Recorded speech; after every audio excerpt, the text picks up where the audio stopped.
Hello दोस्तों, मेरे channel में आपका स्वागत है।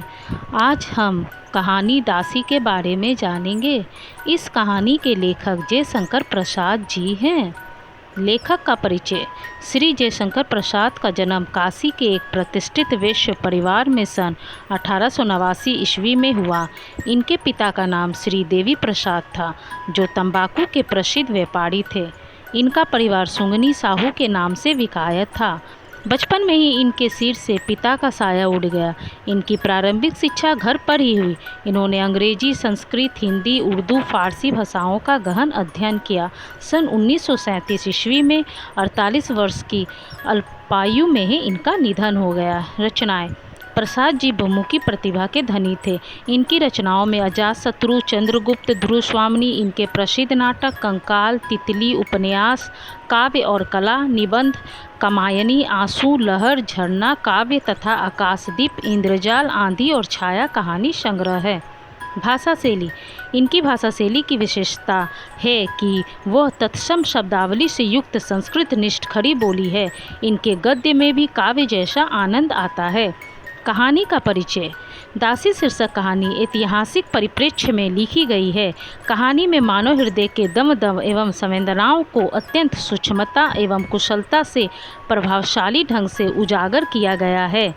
कहानी में परिस्थितिवश मानव हृदय की सबलता, दुर्बलता, कर्तव्य अकर्तव्य का सजीव चित्रण किया गया है।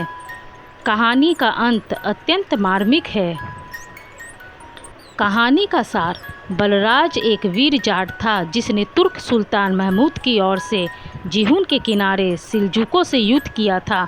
सुल्तान ने सिलजुकों से हारे हुए तुर्क और हिंदू दोनों को ही नौकरी से निकाल दिया था। बलराज अपने को अपमानित और हताश अनुभव कर रहा था और आत्महत्या करना चाहता था। वो सोच रहा था कि वो उसी दिन के युद्ध में क्यों न मर गया। फिरोजा ने उसे आत्महत्या करने से रोक दिया। बलराज इरावती से प्रेम करता है। वो उसकी वाग्दत्ता पत्नी है, पर वो भी कंगाल है। बलराज ने इरावती से कहा था कि लड़ाई पर जाने के बाद सुल्तान अपनी लूट में से मुझे भी सोने चांदी की ढेरी देगा, तब मैं अमीर बन जाऊंगा और तुमसे विवाह करूंगा। फिरोजा उसे हिंदुस्तान जाने की सलाह देती है तथा इरावती को ढूंढने के लिए कहती है। उसने कहा कि यदि कहीं इरावती मिल जाए तो अमीरी में ना सही गरीबी ही में उसके साथ दिन काट लेना। उसने बलराज को राजा साहब तिलक से इनाम में मिले 5 दिरहम दिए और कहा कि इन्हें इरावती को भेंट कर देना। तभी वहाँ तिलक आ गया, जिसने फिरोजा और बलराज की सारी बातें सुन ली थी। उसने भी बलराज को हिंदुस्तान जाने की सलाह दी। तिलक एक साधारण स्थिति से सुल्तान के सलाहकारों के पद तक पहुंचा था। उसने आकांक्षा का नशा पी लिया है।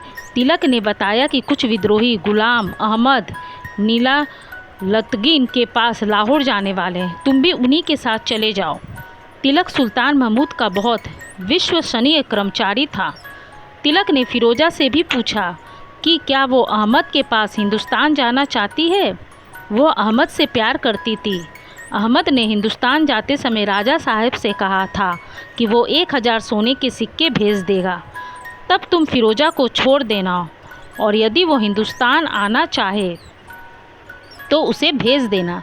यद्यपि अहमद ने सोने की दिनारें नहीं भेजी, फिर भी उसने फिरोजा से कहा कि वो जाना चाहे तो हिंदुस्तान जा सकती है, क्योंकि अहमद मेरा मित्र है। उसने फिरोजा से कहा कि वो अहमद को समझाए कि वो अपनी सेना को लेकर पंजाब के बाहर इधर उधर हिंदुस्तान में लूटपाट ना किया करे।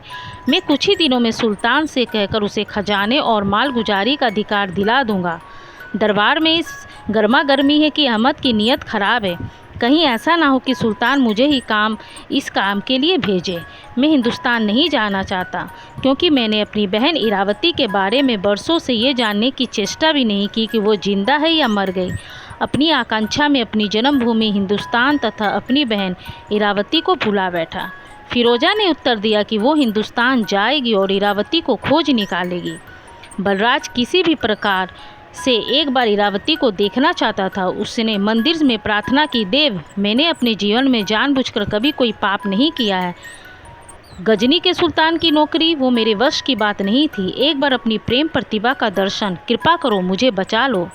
बलराज ने प्रार्थना करके सिर उठाया था कि उसने देखा कि एक स्त्री कोष्य वसन पहने, हाथ में फूलों की सजी डाली लिए चली जा रही थी। वो इरावती थी। बलराज अपने दोनों हाथ पसार कर उसे आलिंगन करने दौड़ा, पर इरावती ने उसे रुकने के लिए कहा। बलराज ने पूछा कि क्या वो मेरी वाग्दत्ता पत्नी नहीं है? इरावती ने उत्तर दिया कि तुम मेरी रक्षा नहीं कर सके। मैं आतताई के हाथ कलंकित हो गई। फिर मुझे पत्नी रूप में कैसे ग्रहण करोगे? मुझे भगवान की शरण में छोड़ दो। इरावती ने बताया कि वो एक कृत दासी है। उसे मुल्तान की लूट में पकड़ लिया गया था। नित्य कोड़े लगते 500 दिरहम पर काशी के एक महाजन ने उसे पकड़ लिया। उसने घर के कुत्सित से कुत्सित कर्म करने की शपथ खाई है। उसके शरीर पर आजीवन उनका अधिकार रहेगा। बलराज ने क्रोधित होकर इन शर्तों को अमान्य कर दिया। इरावती अपनी स्वामिनी के साथ आई थी, जो देव दर्शन के लिए आई थी। इरावती चली गई। बलराज इरावती को एक बार पुनः देखने के लिए विकल था, पर वो सफल नहीं हो सका। बलराज इसी उधिर बून में चल रहा था कि किसी ने डांट कर कहा, देख कर नहीं चलता।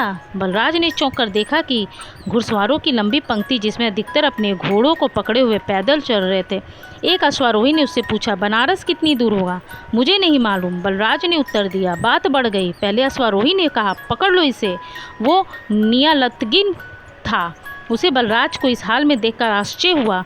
नियालतगिन और बलराज दोनों बहुत समय तक साथ साथ रहे थे। नियालतगिन ने उससे अपने साथ चलने को आग्रह किया। बलराज उसके साथ नहीं जाना चाहता था। बलराज ने पूछा कि क्या फिरोजा भी उसके साथ है? नियालतगिन ने उत्तर दिया, पड़ाव पर चलो, सब अपने आप ही मालूम हो जाएगा। बलराज एक तुर्की घोड़े पर सवार हो गया। फिरोजा और नियालतगिन दुकानों पर कपड़े और मणि मक्ता चुन रहे थे। नियालतगिन ने फिरोजा को अपने पास बुलाया। तभी दुकानदार बोला, लेना ना देना, झूठ मूठ तंग करना। तभी बलराज ने दुकानदार को डांटते हुए कहा, चुप रह, नहीं तो जीभ खींच लूँगा। दुकानदार ने बलराज को तुर्की गुलाम का दास कहकर अपमानित किया तो नियालतगिन की तलवार उसके गले तक पहुंच गई। बात बढ़ गई। बाजार में हलचल मच गई। राज्य के सैनिक और अन्य तुर्क भी वहां आ पहुंचे। युद्ध आरंभ हो गया। नियालतगिन के साथ ही संगठित होकर बहुमूल्य पदार्थों की लूट करने लगे। जोहरी के गले में तलवार पड़ने ही वाली थी कि इरावती उन्हें छोड़ दी, ना मारो कहते हुए तलवार के सामने आ गई। बलराज ने नियालतगिन को रुकने के लिए कहा और उसकी कलाई पकड़ ली। नियालतगिन ने बलराज को धोखेबाज कहा। बलराज ने फिरोजा को बताया कि यही इसकी इरावती है।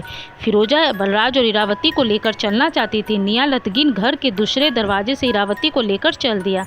उसने फिरोजा और बलराज को भी चलने को कहा। चिनाब नदी के तट पर शिवरों की एक श्रेणी थी। वहीं घने वृक्षों की झुरमुट में इरावती और फिरोजा बातें कर रही थी। फिरोजा ने पूछा, क्या तुम बलराज को प्यार करती हो? मैं नहीं जानती, इरावती ने उत्तर दिया। वो तुम्हारे लिए ही तो गजनी से हिंदुस्तान आया। फिरोजा ने पूछा, तो क्यों आने दिया? वहीं रोक रखती, इरावती ने कहा। इरावती ने बताया कि मैं खरीदी हुई दासी हूँ, अब मैं इरावती नहीं रही। रावी के किनारे एक सुंदर महल में नियालतगिन का आवास है। महल के दालान की सीढ़ी पर बैठी हुई इरावती रावी के प्रवाह को देखते देखते सोने लगी थी। अहमद के आगमन की प्रतीक्षा करते करते वो सो गई थी। फिरोजा भी एक बंद कमरे में जाकर सो गई। तभी नियालतगिन आया और सोई इरावती के सौंदर्य को निहारने लगा। उसने इरावती का हाथ पकड़कर हिलाया। नियालतगिन के कहने पर उसने उसे एक पात्र में सिराजी पीने को दी। नियालतगिन की आंखों में पशुता नाच उठी। उसने इरावती का हाथ पकड़ लिया। तभी फिरोजा वहां आ गई और बोली, तुमने राज तिलक को मेरा दाम नहीं चुकाया, इसलिए मैं जाती हूँ। इरावती ने विनती की कि वो उसे भी अपने साथ ले चले। दोनों हाथ पकड़े सीढ़ी से उतर गई। बलराज के यहाँ आने से चंद्रभागा चिनाब तट के जाटों में एक नई लहर आ गई थी। उद्दंड जाटों को वश में रखना बड़ा कठिन हो रहा था। इधर फिरोजा के जाते ही नियालतगिन अपनी कोमल वृत्तियों को भी खो बैठा। दिखावे में तो उसने जाटों को नष्ट करने का निश्चय कर लिया और अपनी सेना के साथ जाटों को घेरे में डालते हुए बढ़ने लगा। किंतु उसके हृदय में दूसरी बात थी। उसे मालूम हो गया था कि गजनी की सेना उसकी कल्पना का समाज नष्ट करने के लिए तिलक के साथ आ रही है। उसके साथी ने सुझाया कि यदि हम इस विद्रोही जाटों को मिला लिया जाए तो पंजाब गजनी से आज ही अलग हो जा सकता है। घने जंगल में इरावती और फिरोजा वृक्षों के हरे अंचल की छाया में लेटी हुई थी। तभी उन घोड़ों की टापों के शब्द ने चौंक दिया। वो जाट युवकों का वीर दल था, जिसका सरदार बलराज था। बलराज ने बताया कि अब नियालतगिन से युद्ध होगा, क्योंकि इस जंगल को पार करने के लिए पर तुर्क सेना जाटों को नाश कर देगी, इसलिए उन्हें यहीं रोकना होगा। फिरोजा नियालतगिन की छाया से भी बचना चाहती थी। तभी नियालतगिन की सेना आ पहुंची। उसने युद्ध के बजाय बलराज को दोस्त बनने का निमंत्रण दिया और अपनी सैनिकों से इरावती और फिरोजा दोनों को पकड़ लेने का हुक्म दिया। तभी बलराज का भाला हिल गया। युद्ध शुरू हो गया। तुर्क सेना भी जाटों की पीठ पर थी। घायल बलराज का भाला नियालतगीन की छाती के पार हो गया। मरते हुए नियालतगीन ने देखा कि गजनी की सेना के साथ तिलक समान खड़े थे। नियालतगीन के प्राण पखेरु उड़ गए। फिरोजा उसके शव पर झुकी हुई रो रही थी और इरावती मूर्छित हो रहे बलराज के सिर अपनी गोद में लिए थे। बलराज ने पानी मांगा। तिलक ने जल के पात्र इरावती के हाथों में दिया। जल पीते ही बलराज ने आंखें खोल दी और कहा, इरावती, मैं अब ना मरूंगा। इरावती नाम सुनकर तिलक हैरान हो गया। फिरोजा ने तिलक को बताया कि यह इरावती ही है। तिलक ने इरावती से क्षमा मांगी। इरावती ने केवल भाई कहकर तिलक के पैर पकड़ लिए। बलराज जाटों का सरदार और इरावती रानी बनी, पर फिरोजा की प्रसन्नता की वहीं समाधि बन गई और वो वही झाड़ू देती, फूल चराती, दीप जलाती रही। वो उस समाधि की आजीवन दासी बनी रही।